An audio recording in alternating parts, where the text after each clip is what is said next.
Wine, siamo a Natale con Paolo Baldini, il nostro personalissimo Babbo Natale. Pensa che è grande. Non ho nemmeno danari per la divisa, ma insomma va bene, farò il possibile. Questa sera sei stato gettonatissimo e questo banco di Arved, questo gruppo di agenti, distributori, promotori del grande vino, un po' di tutto, quello che serve, ma sotto Natale si sa che regalare vino bisogna sempre pensare a un prodotto particolare per far bella figura. Cosa ci consigli a prova anche di sommelieri, qualcuno che ha assaggiato già un po' di vino? Diciamo, il regalo carino è sempre quello che ti sorprende, fondamentalmente. La sorpresa è proprio il gioco del regalistica. Quindi la sorpresa può essere, in questo caso, un vitigno in purezza che è il Cabernet Franc, che in questo momento può anche essere, fra virgolette, un attimino di moda a livello generale,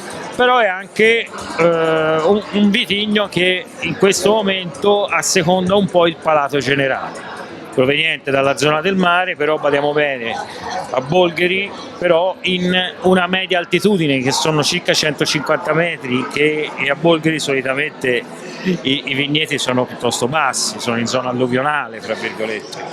Poi tecnicamente cosa abbiamo? Abbiamo questa metodologia anche produttiva con la quale lavoriamo solamente con la botte grande, qui a Tenuta Meraviglia, che non è una cosa molto comune a Bolgheri. Questo è un Bolgheri rosso dell'annata 2021, una delle migliori degli ultimi anni. Direi c'è poco altro da dire, basta incartarlo. Noi non abbiamo qui il pacco regalo, ma insomma se uno se lo ricorda lo trova. Ricordatevi, Cabernet Franc, Bolgheri, vigne in quota, Tenuta Meraviglia, anche il nome è bellissimo, anche l'etichetta. Vuole fare anche un regalo anche a una signora, qualcosa, o a un signore, insomma dipende, ma che coglie un po' nel cuore, si fa anche un bel complimento, cioè proprio senza. Sei una meraviglia. Esatto, grazie. Però non ce l'ho. Non ce l'hai, che meraviglia sei, a secco, guarda, ce l'hai qui. Bella, avevi messo. Che meraviglia.